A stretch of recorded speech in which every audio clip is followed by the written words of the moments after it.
Baik, saudara yang dikasihi Tuhan, saudara, di setiap minggu pertama kita merayakan mereka yang berulang tahun kan ya,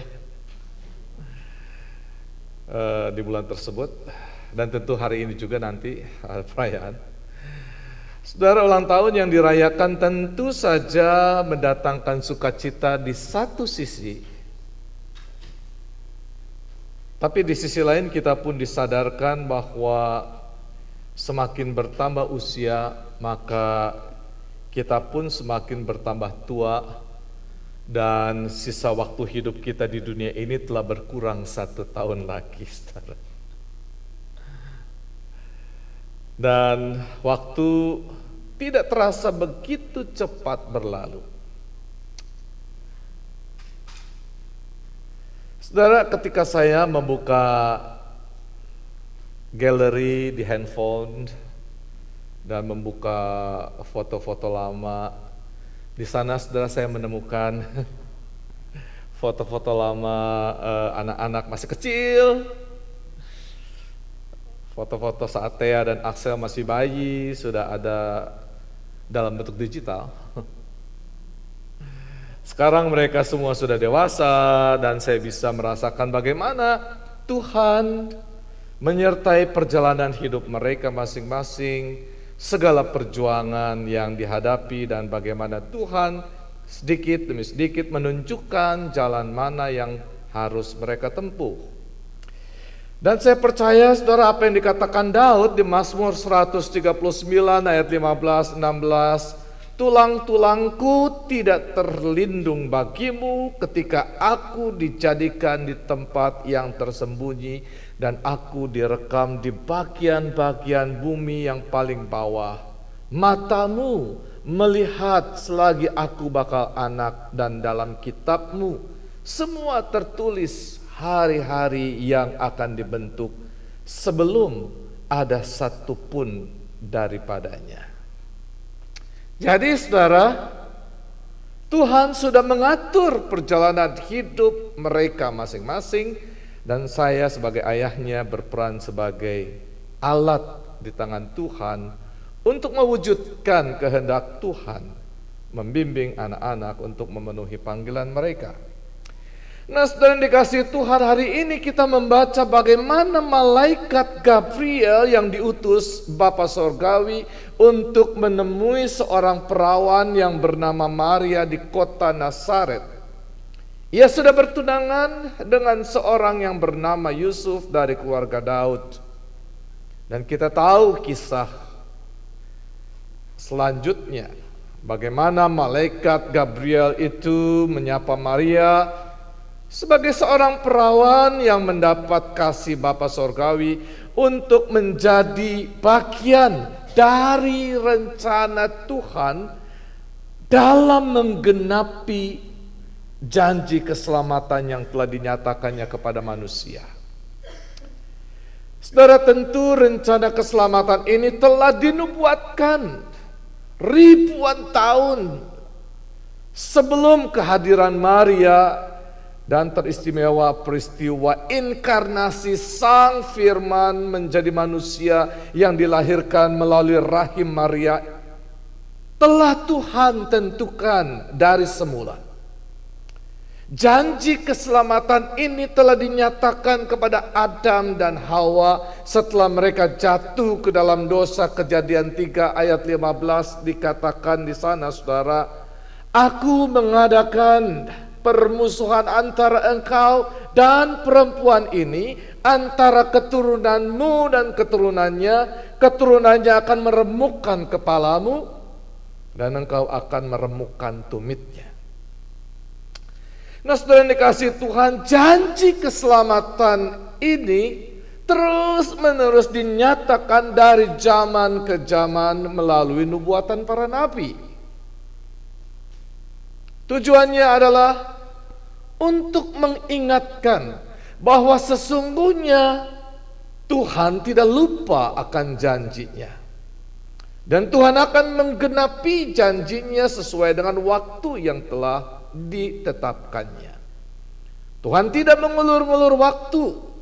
melainkan waktu yang telah ditetapkan dicanangkannya sejak semula. Dan segala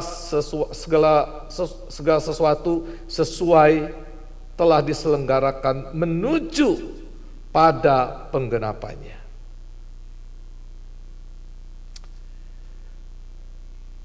Dan salah satu nubuatan yang sangat terkenal dikutip di dalam Injil Lukas maupun Matius adalah apa yang dinyatakan di dalam kitab Yesaya 7 ayat 14 yang berbunyi demikian, saudara. Sebab itu Tuhan sendirilah yang akan memberikan kepadamu suatu pertanda. Sesungguhnya seorang perempuan muda mengandung dan akan melahirkan seorang anak laki-laki, dan ia akan menamakan dia Immanuel. Saudara, menarik, Matius 1 ayat 22-23 dengan tuntunan Roh Kudus, tentu Matius melihat bahwa sesungguhnya kelahiran Yesus dari rahim Maria, seorang perawan itu, merupakan penggenapan dari nubuatan Nabi Yesaya tersebut. Saudara, mari kita baca apa yang dinyatakan oleh Matius 1, 22-23. Hal itu terjadi supaya genaplah yang difirmankan Tuhan oleh Nabi, that it might be fulfilled which was spoken of the Lord by the prophet. Sesungguhnya anak darah itu akan mengandung dan melahirkan seorang anak laki-laki, dan mereka akan menamakan dia Immanuel, yang berarti Allah menyertai kita.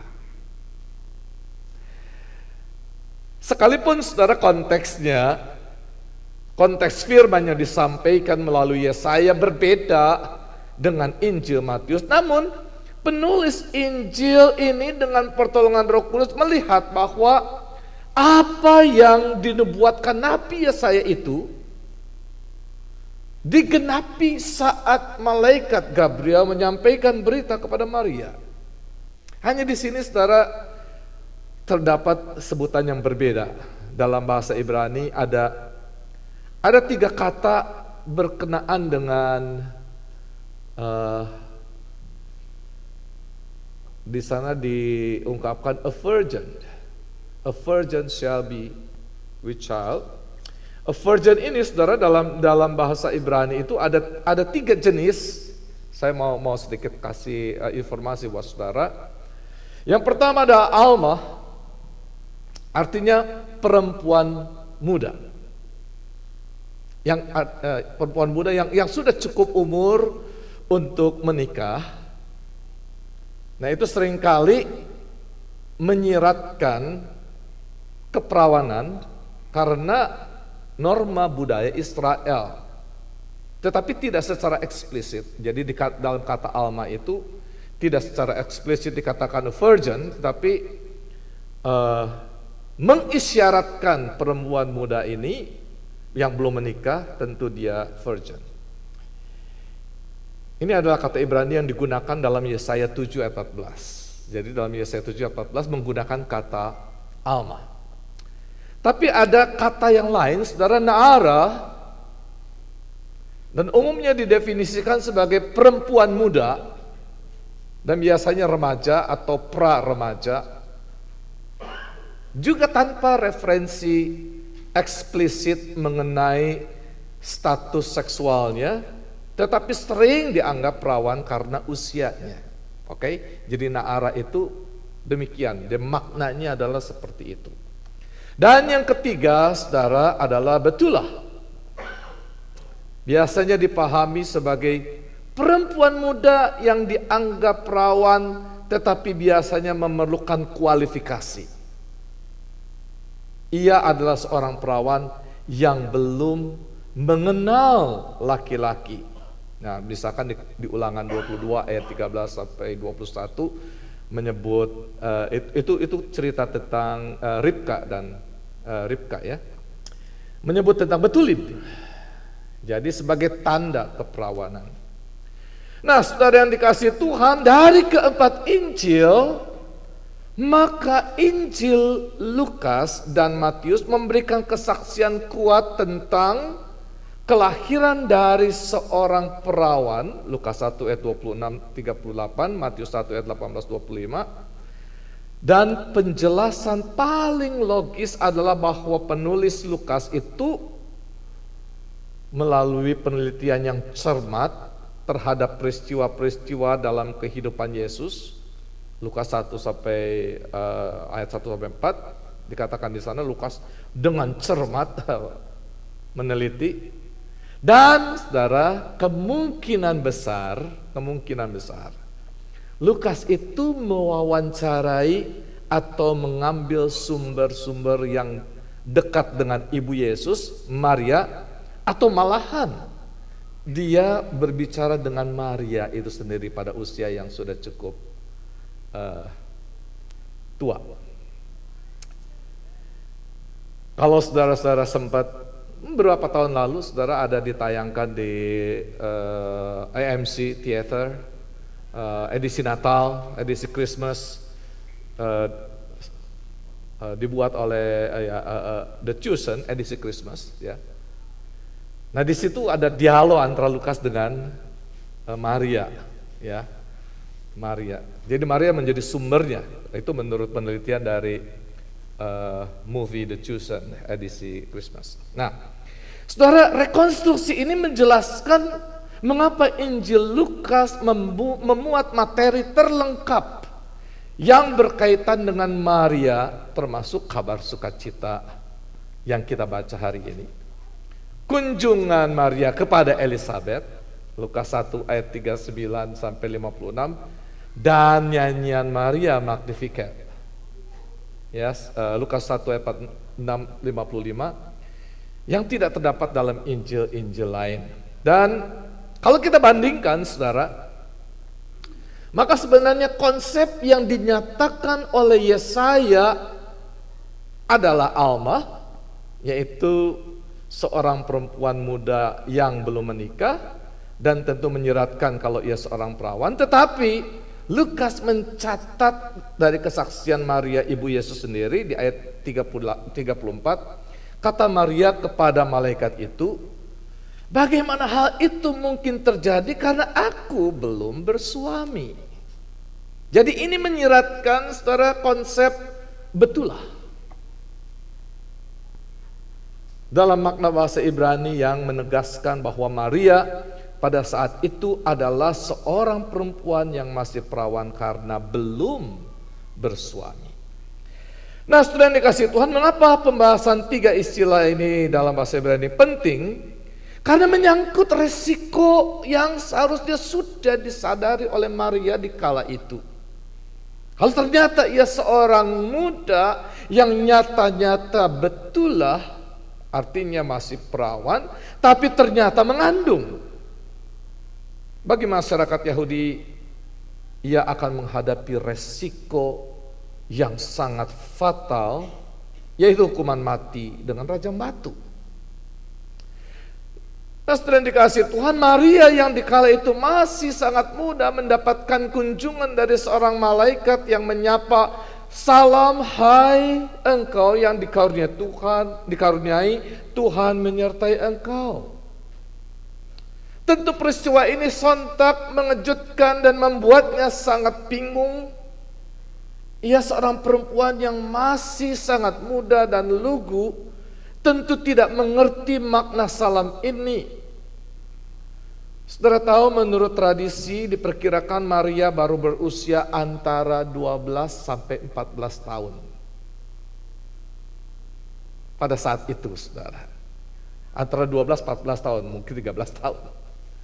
Saudara bisa bayangkan, perempuan muda yang sudah mengalami haid pertama dan yang sudah bisa dijodohkan dengan pria untuk dipertunangkan, dalam tradisi Yahudi menyebutnya siduh, yaitu sistem perjodohan tradisional dalam komunitas Yahudi Ortodoks untuk menemukan pasangan hidup. Dan kala itu status Maria telah bertunangan dengan Yusuf yang berasal dari keluarga Daud asal Bethlehem. Saudara, kalau diperhatikan rumusan salam yang disampaikan oleh malaikat Gabriel adalah rumusan yang sebetulnya umum disampaikan oleh seorang utusan raja manakala raja menghendaki seorang gadis yang ia jumpai, maka raja akan mengirim utusan kepada gadis itu dengan mengatakan, "Salam, hai engkau yang dikaruniai, raja berkenan kepadamu." Maka gadis itu akan dibawa ke harem, saudara-saudara. Lantas dipersiapkan untuk suatu hari diperhadapkan kepada raja. Nah, sapaan yang demikian didengar dan diterima oleh Maria. Tetapi yang diutus bukan sekedar utusan istana, melainkan malaikat Gabriel yang datang dengan kemuliaan. Mungkin makhluk serupa manusia namun bersayap dan bercahaya. Dan Maria mendapatkan karunia bukan dari seorang raja duniawi, melainkan Adonai, Raja alam semesta. Tentu saja Maria terkejut dan takut, saudara. Dan menyadari situasi ini, maka malaikat Gabriel melanjutkan salamnya dan dicatat di dalam Lukas ayat 33, saudara. "Jangan takut, hai Maria, sebab engkau beroleh kasih karunia di hadapan Allah. Sesungguhnya engkau akan mengandung dan akan melahirkan seorang anak laki-laki, dan hendaklah engkau menamai dia Yesus. Ia akan menjadi besar dan akan disebut Anak Allah yang Maha Tinggi. Dan Tuhan Allah akan mengaruniakan kepadanya tahta Daud bapa leluhurnya. Dan ia akan menjadi raja atas kaum keturunan Yakub sampai selama-lamanya, dan kerajaannya tidak akan berkesudahan." Saudara, pada bagian inilah berita yang menggetarkan Maria itu dinyatakan oleh malaikat Gabriel. Kasih karunia itu diberikan oleh Jehovah, Raja di atas segala raja, yang berkenan menjadikan rahim Maria sebagai Holy Grail. Maria akan mengandung secara ajaib, bukan karena seorang laki-laki, melainkan Roh Kudus yang hadir dalam rahimnya untuk melahirkan Sang Juru Selamat bagi manusia yang dinamai Yesus. Dan pemberitahuan ini begitu menggetarkan bagi Maria yang sangat muda ini, karena ada beberapa hal yang dinyatakan oleh malaikat Gabriel tentang bagaimana kelak anak laki-laki yang akan dilahirkan melalui rahimnya ini. Yang pertama, saudara, ia akan menjadi besar. Artinya dia akan dalam tradisi Yahudi, saudara, ini berkaitan, dia akan menjadi besar itu berkaitan dengan deskripsi seorang pemimpin masa depan. Sang Mesias yang akan menjadi pemimpin politik dan spiritual yang agung, keturunan Raja Daud. Kata Ibrani untuk besar ini adalah gadol, saudara-saudara, yang berarti besar, penting, perkasa, itu katanya sama, gadol. Dan dalam tradisi Yahudi, konsep kebesaran ini sebagaimana diterapkan pada Mesias. Lalu yang kedua, saudara, ia akan disebut Anak Allah yang Maha Tinggi. Dalam tradisi Yahudi, Anak Allah yang Maha Tinggi adalah gelar mesianik yang menandakan seorang pemimpin manusia dengan hubungan yang unik dan luhur dengan Tuhan. Dalam tradisi Yahudi tidak langsung diklaim sebagai Allah yang menjadi manusia, tetapi punya hubungan yang khusus dengan Tuhan. Dan frasa ini menggunakan gelar Ibrani El Elyon, the Most High. Ini merujuk pada otoritas tertinggi, Tuhan. Dan menyeratkan bahwa anak laki-laki yang dilahirkan itu telah dipilih secara unik dan diberi kuasa oleh Yang Maha Tinggi dan ditakdirkan untuk memerintah sebagai raja. Menarik, saudara. Beberapa hari lalu kita membaca dan mendengar refleksi dari Mazmur 113 yang ditulis oleh Raja Daud. Di sana terdapat nubuatan mesianik, khususnya saudara-saudara di ayat 4 sampai 6. Tuhan tinggi mengatasi, the Lord is high above all nation, mengatasi segala bangsa, kemuliaannya mengatasi langit.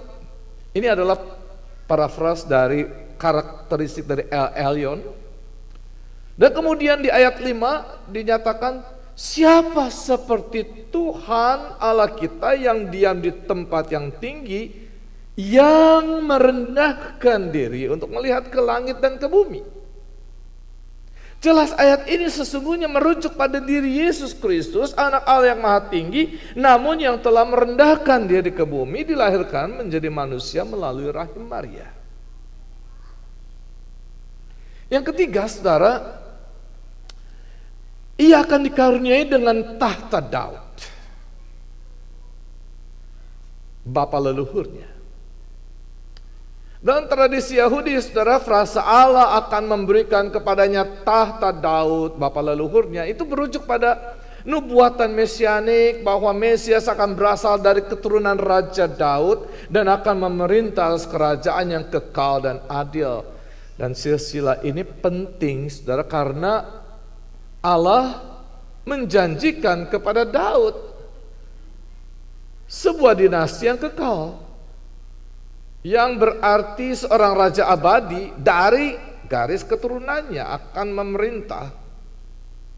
Nubuat ini menandakan seorang raja di masa depan yang akan memulihkan dan memimpin umat Allah, bukan hanya dalam artian politik tetapi juga membangun kerajaan rohani yang adil dan abadi. Dan yang keempat, saudara, ia akan menjadi raja atas kaum keturunan Yakub sampai selama-lamanya dan kerajaannya tidak akan berkesudahan. Ini mengacu pada Mesias masa depan yang akan memulihkan keadilan dan kebenaran dan mendatangkan era perdamaian dan ketertiban abadi. Keturunan Yakub di sini, saudara, tidak semata-mata terbatas hanya pada suku Israel saja, melainkan juga ranting-ranting liar yang dicangkokkan, ya, grafted in ke dalam pohon zaitun. Dan nubuat tersebut sudah berakar pada perjanjian yang dibuat Allah dengan Raja Daud dalam 2 Samuel 7 ayat 12 sampai 16, yang mana dijanjikan bahwa garis keturunan Daud akan memiliki dinasti yang kekal. Saudara, menarik juga dalam pembacaan dan refleksi beberapa hari lalu, saudara, Raja Daud menulis Mazmur 110 yang isinya adalah nubuatan mesianik yang digenapi melalui kehadiran Yesus, saudara. Mazmur 110 saya akan bacakan secara lengkap, saudara. Demikianlah firman Tuhan kepada Tuanku, duduklah di sebelah kananku sampai kubuat musuh-musuhmu menjadi tumpuan kakimu. Tongkat kekuatanmu akan diulurkan Tuhan dari Sion. Memerintahlah di antara musuhmu. Pada hari tentaramu, bangsamu merelakan diri untuk maju dengan perhiasan kekudusan. Dan kandungan fajar tampil bagimu, keremajaanmu seperti embun. Tuhan telah bersumpah dan ia tidak akan menyesal. Engkau adalah imam untuk selama-lamanya menurut Melkisedek. Tuhan ada di sebelah kananmu. Ia meremukkan raja-raja pada hari murkanya. Ia menghukum bangsa-bangsa sehingga mayat-mayat bergelimpangan. Ia meremukkan orang-orang yang menjadi kepala di negeri luas. Setelah dikasih Tuhan, jelas bahwa kelahiran Yesus ini telah dinubuatkan berabad-abad sebelumnya dan disampaikan baik sejak zaman Musa, zaman Raja Daud, juga pada zaman nabi-nabi. Dan Injil Lukas mencatat bahwa malaikat Gabriel memberitahukannya kepada Maria bahwa ia akan mengandung seorang anak laki-laki yang akan dinamai Yesus. Dialah penggenap janji keselamatan Allah yang telah dinubuatkan dalam perjanjian lama. Bagaimana respon Maria, saudara, saat ia mendengar ucapan malaikat Gabriel? Memang, saudara, pada awalnya ia bingung karena berpikir secara manusia. Bagaimana mungkin itu terjadi terhadap seorang perawan yang belum bersuami? Namun di sini saudara, jawab malaikat di ayat 35, Roh Kudus akan turun atasmu, dan kuasa Allah yang maha tinggi akan menaungi engkau. Sebab itu anak yang akan kau lahirkan itu akan disebut kudus, anak Allah. Jawaban dari malaikat ini jelas menegaskan bahwa bayi yang akan dikandung Maria berasal dari Roh Kudus. Jadi ini bukan kehamilan biasa sebagai buah kandungan dari perkawinan suami istri, bukan.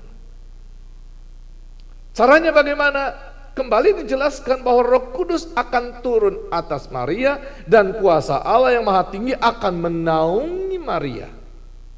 Dalam tradisi Yahudi, makna dari Roh Kudus akan turun ke atas itu berarti bahwa individu tersebut akan diberdayakan secara ilahi untuk menerima kemampuan rohani dan fisik yang luar biasa, seperti ilham, kenabian, pengetahuan yang lebih tinggi, atau untuk melakukan mujizat. Dan dalam konteks ini, saudara, kehamilan tanpa persetubuhan, pengaruh ilahi ini yang dikenal sebagai Ruach HaKodes,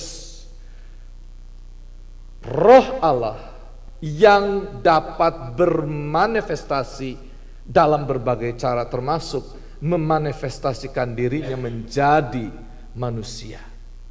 Ruach HaKodes. Demikian pula dalam tradisi Yahudi, saudara, makna ungkapan bahwa kuasa yang maha tinggi akan menaungi, ini berarti kehadiran Allah yang mulia dan berkuasa yang turun atas seseorang atau sesuatu yang sering digambarkan menggunakan gambaran awan. Kalau di dalam perjanjian lama, ya, awan yang menaungi, begitu ya.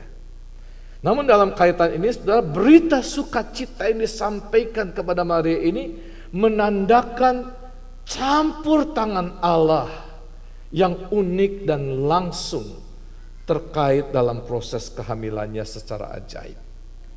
Dan menarik, saudara, untuk menenangkan dan meyakinkan Maria, maka malaikat itu juga memberitahukan apa yang dialami oleh Elizabeth, seorang perempuan yang sudah tua, yang mandul, yang tentu sudah mati haid. Ternyata ia pun sedang mengandung anak, dan kini usia kehamilannya sudah 6 bulan. Maria tentu kenal Elizabeth dan telah mendengar kisahnya. Karena itu mengenai bagaimana cara Maria bisa mengandung, itu adalah urusan Tuhan. Karena bagi dia tidak ada yang mustahil. Maka respon berikutnya di dalam ayat yang ke-38 ini, sesungguhnya aku ini adalah hamba Tuhan, jadilah padaku menurut perkataanmu itu. Saudara, respon ini menunjukkan ketaatan Maria untuk menerima prapenentuan ilahi atas peran dirinya dalam menjadi bagian dari rencana keselamatan Allah bagi dunia.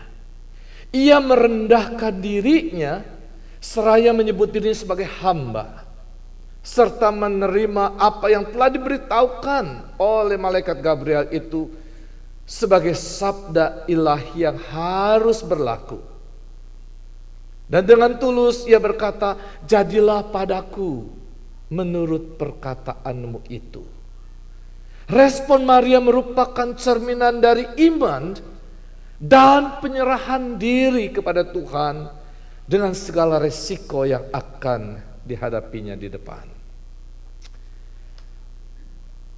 Nah, sudah dikasih Tuhan, sebagai kesimpulan singkat bahwa sesungguhnya Jehovah adalah Tuhan yang maha tinggi, yang berotoritas atas segala ciptaannya. Dan janji keselamatan Allah bagi dunia telah ditetapkan setelah manusia jatuh ke dalam dosa. Dan rencana keselamatan ini diberitakan atau difirmankan dari zaman ke zaman, baik melalui malaikat yang diutus untuk menyampaikan pesan maupun melalui para nabi yang menerima pewahyuan untuk bernubuat, supaya setiap orang yang mendengarnya bertobat dan sekaligus menyadari bahwa Tuhan ingat dan setia pada janjinya, sekalipun penggenapan janji itu akan terjadi sesuai dengan waktu Tuhan. Dan dalam rangka menggenapi janji keselamatannya itu, maka Tuhan melibatkan manusia, baik dalam proses penyampaian berita keselamatan itu maupun dalam memanifestasikan karya keselamatan itu sendiri yang terjadi secara ajaib, yang hanya bisa dilakukan dengan kuasa Allah sendiri. Maria yang menjadi tokoh sentral di sini, saudara, dalam perikop yang kita baca hari ini merupakan sosok perempuan yang dipilih Jehovah untuk menjadi bunda bagi Sang Firman yang berinkarnasi menjadi manusia, dilahirkan oleh seorang perawan yang suci. Dan Maria menjadi figur yang mewakili manusia yang merespon panggilan Tuhan dalam ketulusan dan kerendahan hati demi pewujudan rencana keselamatan Allah pada dunia. Dan sebagai aplikasi, saudara, bagi kita yang mendengarkan renungan pada hari ini, saudara yang dikasihi Tuhan, disadari atau tidak, sesungguhnya ketika Tuhan mengizinkan kita lahir dan hidup di tengah dunia, itu terjadi bukan tanpa tujuan. Betul nggak, saudara? Di Mazmur 139, saya akan bacakan secara lengkap, saudara-saudara, ayat 13-16. Raja Daud menyatakan, sebab engkaulah yang membentuk buah pinggangku, menenun aku dalam kandungan ibuku. Aku bersyukur kepadamu oleh karena kejadianku dahsyat dan ajaib. Ajaib apa yang kau buat dan jiwaku benar-benar menyadarinya. Tulang-tulangku tidak terlindung bagimu ketika aku dijadikan di tempat yang tersembunyi.